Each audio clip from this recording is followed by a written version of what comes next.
A few months ago, we tested and did a video on this Dodge Hornet, the non-hybrid version. It has a 2-liter 4-cylinder turbo engine putting out 268 horsepower, rated at 21 to 29 mpg with an average of 24, and 1,100 miles of city driving. You got 21.4 mpg. Now on the highway, we got 26 mpg going uphill and 34 mpg going back downhill for an average of 30 mpg. And it has a starting price of $32,000, but ours was loaded up with everything at $43,000. This time around, they're sending us another Hornet, the RT plug-in hybrid. As you can see by the price tag, it's a wee bit more money. Starting over $46,000, and charging us extra for paint, which all manufacturers seem to be doing now, and a bunch of pointless options that are overpriced, in my opinion. Here's the total tab. So itemizing everything, it appears if you want the plug-in hybrid, you're going to pay about $10,000 over the non-plug-in hybrid. And according to the paperwork, if you're running on gasoline only without the plug-in hybrid, we'll talk about this later, you should be getting 29 miles to the gallon overall. We'll be taking this out in the real world and see if these numbers are really true. I might point out on these hybrid type plug-ins, they only give you the combined mpg on the gasoline engine only. They never give you the city versus highway, which I think is totally misleading and stupid. Obviously, you're driving the city, you're not going to get 29. Duh. So how does this work exactly? Under the hood, you have a 1.3 liter engine, and this combined with the electric motor puts out 288 horsepower. If you're driving on this only, they claim 29 mpg in mixed driving, obviously less if you're driving in the city. And here you have the electric plug-in, fully charged. It should give you 32 miles of electric-only driving. So in theory, if you drove 64 miles, half on electric, using this, and half on this, you'd be getting 64 miles to the gallon. If you did 120 miles with 32 electric and the rest on this, you'd be averaging around 40 miles to the gallon, in theory. And on a 240 volt system, it's supposed to take 4 hours to replenish the battery here. You plug it into a common 120 volt household socket. They don't tell you, but we're going to plug it in our house and see how long it takes. I figure maybe 10 to 12 hours. Well, we'll find out. There's also a feature called Power Shot. You pull back on both the paddle shifters, left hand and right hand. It gives you an extra 30 horsepower when you're drag racing somebody or in a hurry. Interesting. The sad part is most people who buy these don't even know the features there. And by the way, I almost forgot to tell you, it says Dodge on the outside, which is really an Alfa Romeo. I love Alfa Romeos. They're really nice to drive. It's Italiano. Mamma mia. See? Right here. No made in Mexico stuff here. It does have an 8-year, 100,000 mile warranty on the hybrid system, which means it'll probably die at 100,001 miles. Just kidding. And here it is, and I think this is a very, very nice looking vehicle, especially with this gold paint. And a lot of people don't know this is actually an Alfa Romeo Tonale, which sells for a lot more money at the Alfa Romeo dealer. You're saving a lot of money if you get the Dodge version. One of the first things we do when we get a vehicle is check and see if there's a spare tire. There's not. That's where the batteries go. The second thing we do, check and see what brand of tires they're giving us, because a lot of car makers are putting garbage on to save money, but these are Michelin's, top of the line, can't complain about that. And third thing we do, we take the headlights out in the dark and so they perform and do a night drive. We did a video already on that and posted it on YouTube. Well, I'll link for that video at the end of this video so you don't miss anything. So you're getting 2 videos to watch instead of 1. One thing that impresses me about the Hornets is the build quality, which is absolutely excellent because they're made in Europe, not some weird Mexican plant down south of the border. Sorry, Mexico. The cars I'm getting from Mexico lately just don't measure up, regardless of the brand. Get a very large roomy glove box. The info screen's not the largest I've seen, but large enough for me. Camera quality is excellent.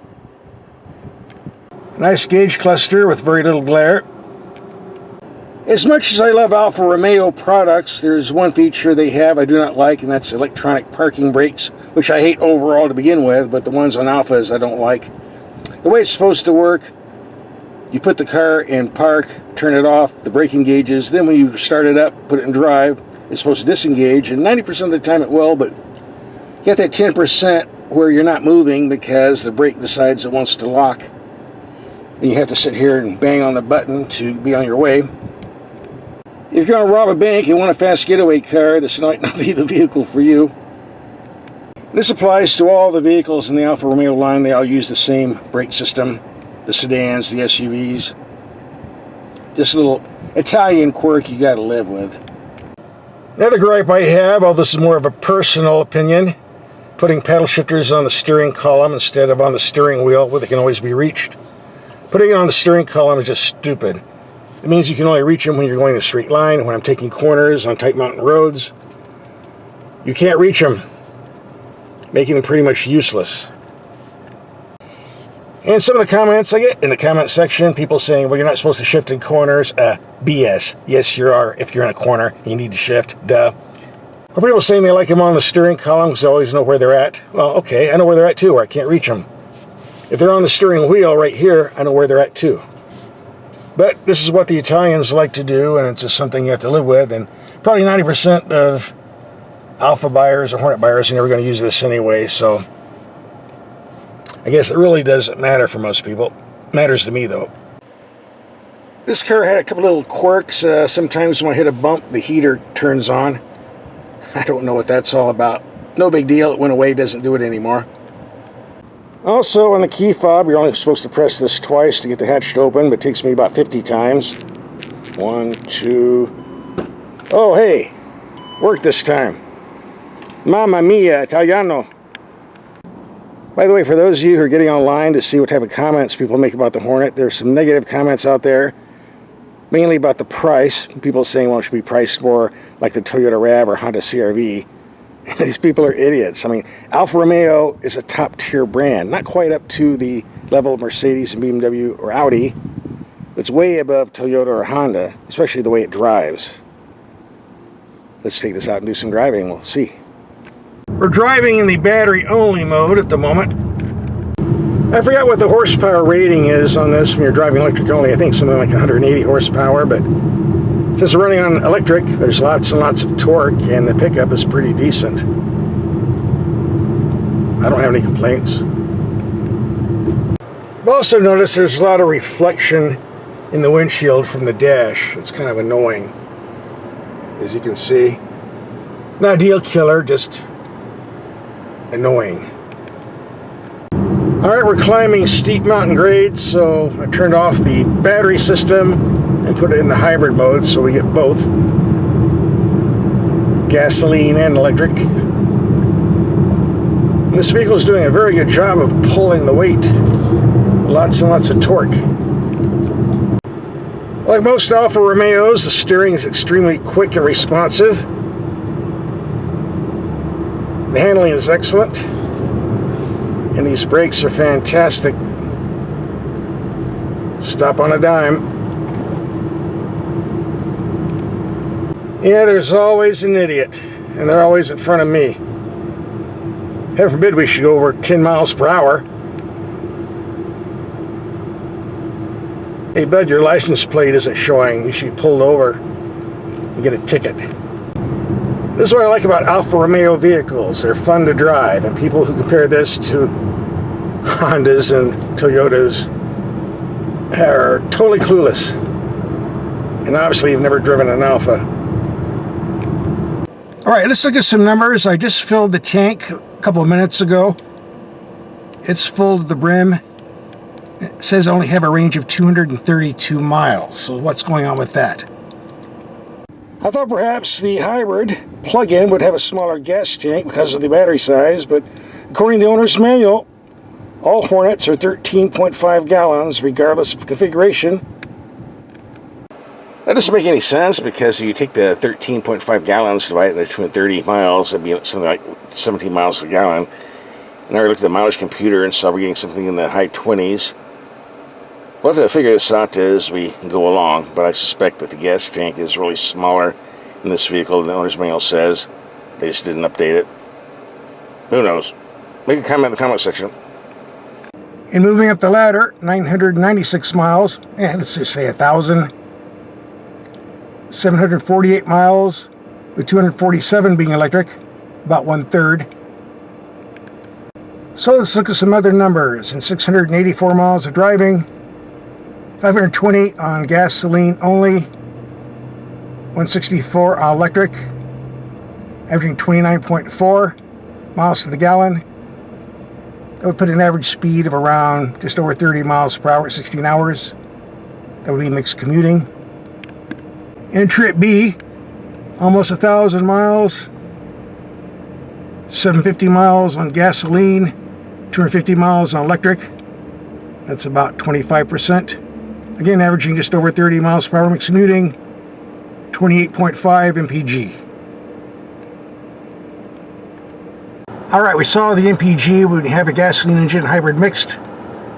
Let's erase everything and do the gasoline engine only. We'll take a highway trip to get the best number, starting right now. This Hornet is a nice highway cruiser. The stability is excellent, the steering is perfect. In spite of the high tire pressures, the ride is reasonably comfortable. A little bit on the firm side, but you don't feel the impacts in the cabin. That's what counts. We've got a very nice driving position too. Alright, let's take a look. We put in 125.3 miles, 123.6 on gasoline engine. Somehow we got 1.7 electric. I don't know where that came from. Averaging 26.9 mpg. With that, we went from 230 to 138. I think that's losing 92 miles of range. Alright, I'm going to plug this in on one end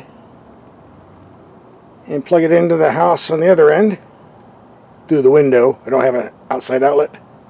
Supposedly it takes 2 hours and a 240 volt outlet, which I don't have at the moment, close by. A common 115 volt outlet will see how long it takes. It's been 12 hours. Let's go out and see how much juice we got in the old battery. Well, it says 100%. I guess 100% is 31 miles. So what are my thoughts on this Hornet Hybrid after a week of driving?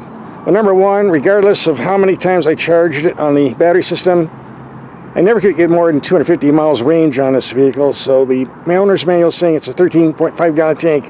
That can't be right. If you know different, make a comment in the comment section. Seems like more like an 8-9 gallon tank to me. I called the dealer. They didn't know what to say either. Imagine that.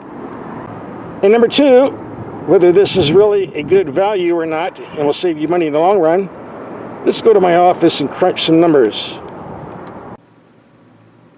Okay, we already know that the plug-in hybrid's around 10,000 more than the non-plug-in hybrid. And we already know the non-plug-in hybrid got 24 mpg average. As we saw by the dash for the past 1,000 miles using 75% gas and 25% plug-in, this was averaging around 28 miles to the gallon. That means for every 100,000 miles of driving, you're going to save around $2,500, which means to pay for the system, you'd have to drive around 400,000 miles just using those numbers. I want to try to be fair here. Let's say in the real world you actually got 29 miles to the gallon just driving on the gasoline engine alone. We didn't, but let's say we did. And we drove another 29 miles of electric, doing 50-50 gas electric for the next 100,000 miles. Doing that, you can save around $8,000 over 100,000 miles of driving. But wait, hold on. But hold on, fellas. Anytime you're figuring the savings between a gasoline and electric vehicle, A lot of people don't figure the cost of electricity. This isn't free, you know. You plug it in, you're running up a meter. Based on the national average, it's going to cost you about $2.30 every time you charge the 32 miles on this plug-in hybrid or any other plug-in hybrid. So I'm not going to bore you with any more math figures. I'll just let you know I've done all the math so you don't have to, did all the numbers so you don't have to, and I figured it would take 247,000 miles for this hybrid system to pay for itself. That's my number. If you figured out something different, tell us in the comments section.